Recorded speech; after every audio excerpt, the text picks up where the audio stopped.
Nick, how you doing today? Doing great, Dave. How are you? I'm doing fine. I'm doing fine. So this afternoon we're going to talk a little bit about something that's been grabbing all the headlines, and we've been getting tons of client questions and comments on, which I'm just calling the GameStop problem for right now. Yeah, this is going to be a fun one. There's a lot going Yeah, on there, a lot to yeah, unpack, but really just want to kind of give everybody a general understanding of what's going on and what you should be doing about it. yeah, yeah. So I thought first it would make sense to talk about like what has happened, and then we can kind of talk about the mechanics behind it and what it might all mean. So, for those of you who don't know, and probably nobody knew before last week, unless you had a teenager at home that likes video games, Right? GameStop is a brick and mortar business that you see in strip malls that is in the business of buying and selling used video games. Yeah, hard like the like discs Yeah, trading. yeah, Yeah, yeah. And they're doing that in a world where most gamers, and I'm a little bit out on a limb here because I'm not one myself, but can download games from just about anywhere. They're not buying CD-ROM discs anymore the way they did a few years ago. And so it's a little bit of an anachronistic business model, kind of like Blockbuster a few years ago, right? yeah, absolutely. And I have the privilege of having a 9-year-old boy, so I know all sorts of things about how to find a new PlayStation 5 for Christmas and all that good Okay. stuff. And so, yes, as far as discs go, PlayStation and Xbox came out with new consoles.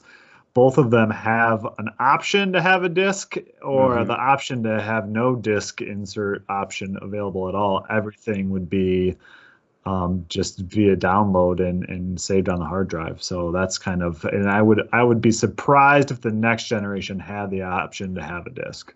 Right, right. Kind of like nobody goes out and, well, some people still go out and buy records, but it's more of a novelty now, right? It's Records are not. coming back. I got a Well, they 16-year-old are. that Yeah. has records, Dave. Yeah. Well, my 21-year-old got a record player for Christmas, Well, there and you go. yeah. So, but it's now it's kind of like a fatty, cool Yeah, thing. It's right. not. It's not the business model if you want to sell music, Yeah, and so GameStop doesn't look like a very viable long-term investment, right? right. Absolutely. So last year, and I can't tell you exactly when this started because it's not all public information, but a bunch of big hedge funds looked at GameStop and thought, this business is going nowhere. I'll bet the stock is going to fall. And when you think a stock is going to fall, you do what's called shorting the stock. And Right. when you short a stock, you're borrowing shares from a brokerage firm and who hypothetically sell them on your behalf at a price. Mhm. And your goal as the shorting investor is to then buy those shares at a lower price and pay back the brokerage firm. Right. So essentially, if you buy GameStop, and I'm just using arbitrary numbers, but you buy or you borrow it at $10 a share, and then you go out and the price drops, and you're able to accumulate or buy it at $8 a share to pay off your loan, you've made $2 a Hmm. share. Right, right. It's not that simple though, because if you're borrowing shares to sell short, you have to do it in a margin account, and Right. it's technically a loan. So if I'm going to take that investment action instead of putting my own money in, and that's my, I don't have any extra cost, you're paying interest on that money that you use to short the stock while Right. you're still short. So you've got carrying costs. Hmm. And you also have to maintain equity in a margin account.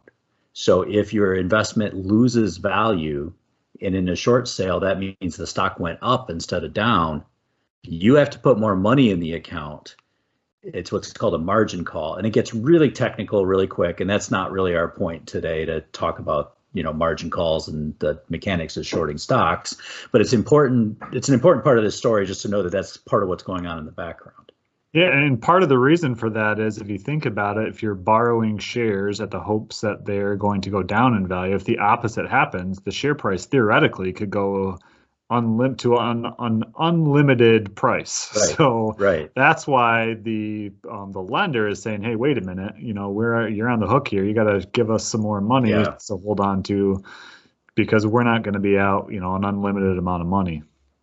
So, so you've got these large institutions basically making big bets that company's going to essentially go out of business, that stock's going to be worthless. And then you've got these investor chat rooms on Reddit, which I don't really understand Reddit, but it's basically chat rooms to talk about stock trading. And I'm showing my age here a little bit, but so they get together and they talk about what stocks they want to invest in and what they're going to do. Well, one way or another, they started talking amongst each other about investing in GameStop. Right. And that, as they started investing in GameStop, that pushed the price up, which works against those hedge funds that were hoping the stock would go down. And word got out amongst these folks online that these huge hedge funds with billions of dollars were betting the stock was going to fall. That kind of sparked this populist movement of, hey, if we buy the stock and drive the price up, those guys are going to get stuck. Right. Yeah, it's one of those, from the Reddit retail side. The interesting part of this story is it's something that we have seen happen before when Wall Street firms kind of fight each other, but we have not seen it to this scale, where a group of retail investors, and in the Wall Street Journal, they called it the Nerds versus Wall Street, where they come together to do, what they're doing, which is trying to push the price up to effectively harm the Wall Street firms that have shorted this. And so that's the really interesting part, is that you have a group of, regular average Joes that enjoy trading and talking about things. And probably are younger in this, millennial generation that grew up with GameStop and hopes to kind of save the company and push it higher and tell Wall Street that, their favorite GameStop company isn't going to be pushed out of business. That, I think that's kind of the rhetoric that was going around these Reddit pages. Right. They were taking, they're winning at Wall Street's game, in a way, is the way they're seeing it. Exactly. And what they're doing, there's a name for this. It's called a short squeeze. And a lot of times you see one hedge fund put a short squeeze on another. And so part of what happens in a short squeeze, that stock price starts to go up.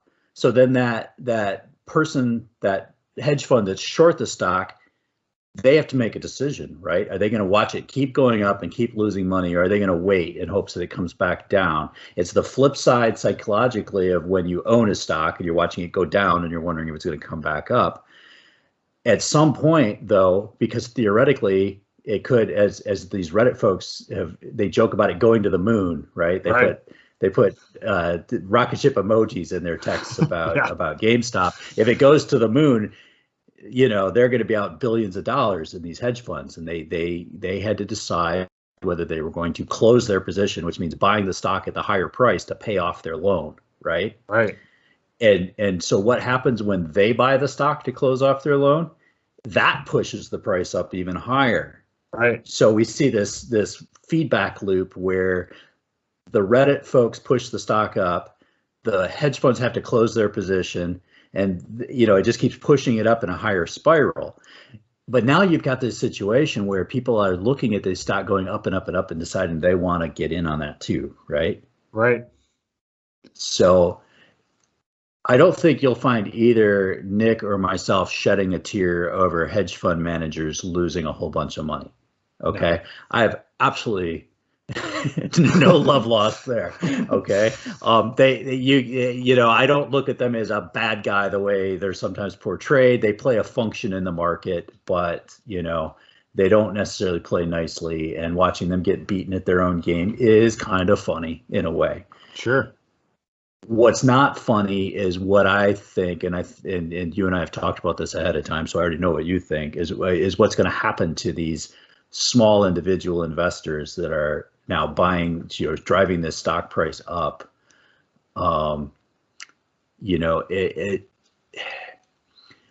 when we talk about stocks and investing, we're looking at usually what a company's earnings are and what we expect those earnings to be in the future, right? Right. And so it's called fundamental analysis, and it's looking at the viability of a business and where you think it's going to go. And that's a big component of stock prices. And you'll hear debate on CNBC or MSNBC where they're talking about valuations. Well, they'll say something like, that stock trades at a multiple of 18. And what they mean is the price is 18 times bigger than its earnings this year. But we think it can support a multiple of up to 22. Okay, which means the stock price could be 22 times its earnings. But they're always coming back to that expectation of earnings, right? Now, think about GameStop. We already talked about this is a dying business model for all intents and purposes. And there's no value there, right? Or at least not to support a $300 share price. Right. So is any rational, and so let's say you got in on this craze. You wanted to help drive the price up to play this game against these hedge funds. Now you own a couple shares that you bought at $100 and now they're at $300. You look like you made a lot of money on paper, right? Yeah. You got to sell those shares to somebody though, right? Before you've actually made any money. Right. So the value isn't there to support that. It's just the other aspect of stock prices is popularity. Right. And so, back to the idea of multiples and what a stock should be priced, like a company like Tesla has a higher multiple of their earnings because people have great feelings about it and expect it's going to do better than the rest of the market. Right. I don't think anybody that's rational thinks GameStop is all of a sudden going to start earning enough money to value itself at $300 a share. Right. Yeah, no, absolutely. And that's the tricky thing about the stock market and stocks in general. It's not necessarily based on what that company is worth. It's based on what you believe it's worth. And a lot of that's driven by its supply and demand. Right. The more people that are trying to buy it, the higher the price is going to go, regardless of what it's actually worth or what it will be worth. And that's kind of what's happening here. And I think you've got the hedge funds, obviously, that have the short positions, and you have the Reddit nerds that are kind of trying to push them out. And so you have this group that kind of is in on the gambit. They know what's going on. But now what you're seeing is a lot of people just jumping on this and not really being sure what they're getting into. And that's where we have concerns, because those are the people that are going to get hurt. And it's easy to buy and inflate the price and watch it go higher, but it's extremely hard when people start to decide to turn around and get out. And it becomes a game of musical chairs, right? Right. All of a sudden, somebody that got in on that is going to say, okay, I want my money out because I'm going to go buy a new car. I made $10,000 or whatever on paper. I want to go buy a car with that. So they're going to sell their shares. They have to sell them to someone at the price that they're seeing, right? And as that starts to happen, all of a sudden that stock price is going to start to go down because now people are selling instead of buying. And as that happens, all of a sudden there's no value there. There's just a price, and that price is going to collapse. At some point, it comes back down to valuations. Right, because there's two sides to every trade, right? Somebody's got to be on the other end that wants to buy your GameStop for $500 a share. Right, and they'd be nuts. They'd be nuts. I mean, there's no investment there. It's just value. I was joking with somebody yesterday that ask anybody who bought Beanie Babies. What was that, 10 or 15 years ago? Beanie Babies have no intrinsic value except what someone else will pay you for them. Right. They went crazy for a while. Or like the more historical example is the tulip craze from the 1600s in Holland. That was the first big documented investment bubble. What is a tulip bulb worth? Well, they were worth thousands of dollars to some people for a little while, because they were cool to have, or pick your craze. But at the end of the day, if there's no investment value there, some people are going to get caught with these shares that they paid a couple $100s for, and they're going to be worthless. Yeah, and I think that's another good point too that people might not understand is just because you're investing in a company that doesn't do anything for the company as a whole, it's just their share price, right? So GameStop's not making any money because a bunch of people are trading their shares. Nothing has changed fundamentally for that business, other than the fact that their name is in the news. So, you know, you might have Yes. people that go in now to GameStop that never were going to, because it's kind of like this cool odyssey thing of, hey, Right. let's see what all the rage is about. But chances Right. are that's not going to drive a fundamental change in their business long term. Unless for some reason they're able to like turn themselves into the Netflix. Remember, Netflix used to deal in physical Right. DVDs, mailing them around, and now they're streaming online. You know, unless GameStop figures out a way to, you know, beat Steam at its own game or something like that. See, I'm not that old. I do know what Steam is, but you know, unless they figure that out, there's no value there, and eventually Right. it just comes crashing down. And it's one thing to kind of snicker at the hedge funds, you know, having to cover themselves and be all angry. It's another when somebody with, you know, a couple $1,000s is their savings, and they've thrown it away on this. You know, sure, it was fun to participate in, but it's not a viable investment strategy. It's not an investment strategy at all. Yeah, and we've done the podcast, right, on the why we don't recommend individual stocks, Yeah. and what I tell Yep. people that are interested in this is, like we said on that podcast, you know, take the money that you'd take to the casino, right? 100, $500, invest that, because if you know, in something like a GameStop or something like that, where you're not concerned if you lose it all, Right. because this is more entertainment than it's not an investment Right. strategy, right? It's entertainment, and so Right. making sure that you distinguish those two things is really important in this type of Yeah. scenario. You know, buying shares of GameStop to make a statement about Wall Street would be the equivalent of, you know, writing a check as a donation to a watchdog organization that, you know, tries to make sure hedge funds have to follow the rules, you know. Right. Yeah. Other than that, you might as well just light your $100 bills on fire out in the Right. street. Yeah. Unless you're lucky. And I'm not saying everybody that's involved is going to lose money. I know that would be naive, but to go into it thinking that this is a sound investment strategy would just be silly. Yeah. And, you know, we saw this with day trading in 1999, 2000. It was very much the same philosophy. If a company had .com after its name, it soared through the roof for a while because day traders, and what they didn't realize at the time was my 2-year-old daughter could have picked stocks in that environment because everything went up. Yeah. And then all of a sudden the emperor has no clothes at a certain point and it goes the other way. Right. And you're never going to, yeah, back to the musical chairs analogy, you're never going to know when the music's going to stop, and you're going to be the one sitting there holding a whole bunch of worthless shares, or Beanie Babies or tulip bulbs. um, you know, I was telling a younger person this morning to go back and watch the movie Boiler Room. Right. And then imagine that those guys, instead of calling victims out in the, you know, we're calling each other, because that's kind of what's happening on Reddit. It's like they're running a pump, what used to be called a pump and dump scheme on Right. themselves. Yeah. You know, they're like feeding back on each other. Let's drive the stock price higher. It's going to go to the moon. It's going to go to the moon. Well, one of those guys is going to get stuck with those shares, right? Right. For sure. And Yeah.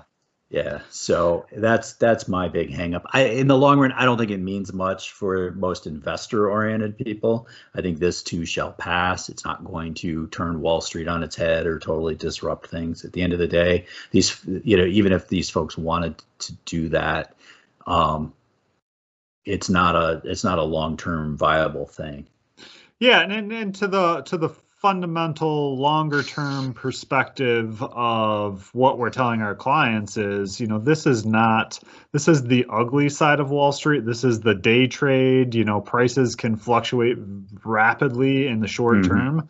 But if you take GameStop and you look at a GameStop chart at some point in time in the 20-year history of the stock itself, there's going to be this big big up down chart and a long steady path, right? And that's why, you know, when you think of it, sometimes you have to separate. And so what I fear for people that are just kind of in passing hearing about, you know, this battle on Wall Street between the nerds and Wall Street hedge funds is it doesn't affect long-term investing, right? This is all predicated on short-term, trying to pump up a stock, and trying to, short a stock, this is not the, what we recommend is long-term sound diversified investing. And this has no bearing on that whatsoever. And if you're investing for the long term, if you're investing for the things that our clients do, like retirement and things of that nature, this doesn't really have any effect on you. This is not the type of investing that we recommend. And so try not to get caught up in this rhetoric that Wall Street is bad and evil and corrupt. And sure, there's parts of Wall Street that aren't, the greatest, and they do some things that sometimes turn people off. But by and large, most of the companies and most of the long-term investments that you're going to hold in a portfolio aren't that way. Right. And, along those lines, I worry that the long-term impact is going to be, there's going to be this age group of people that have this really, really bad experience with the markets early in their investing career and say, forget it, I'm never doing that again.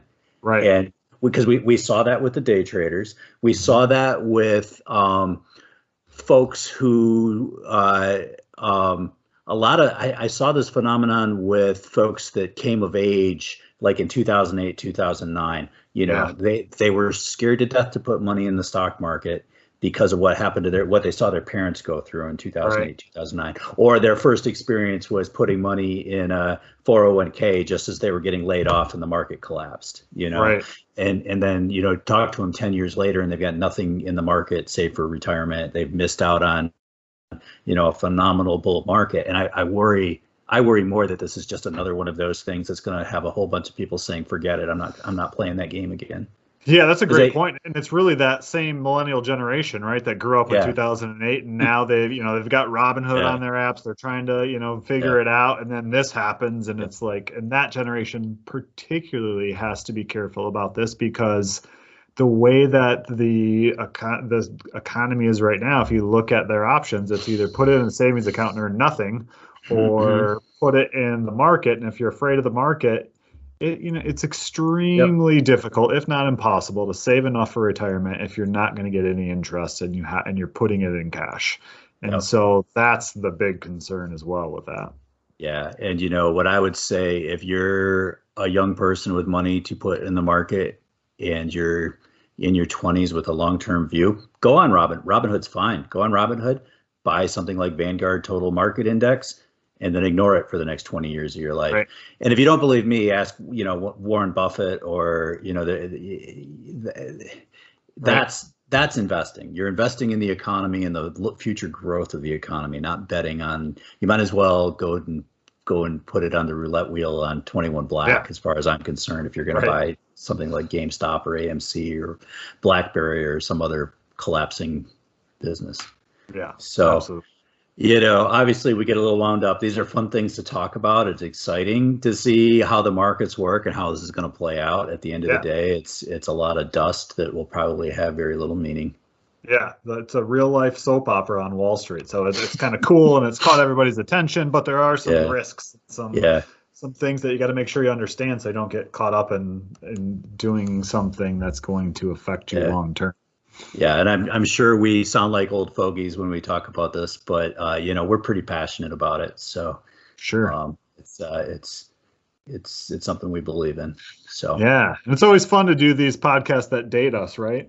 Talking about Beanie Babies and hey, having a podcast, I think, is all you have to know, right? That's right. That's right. That's a little bit of street cred right there. So okay, well, I'll let you go.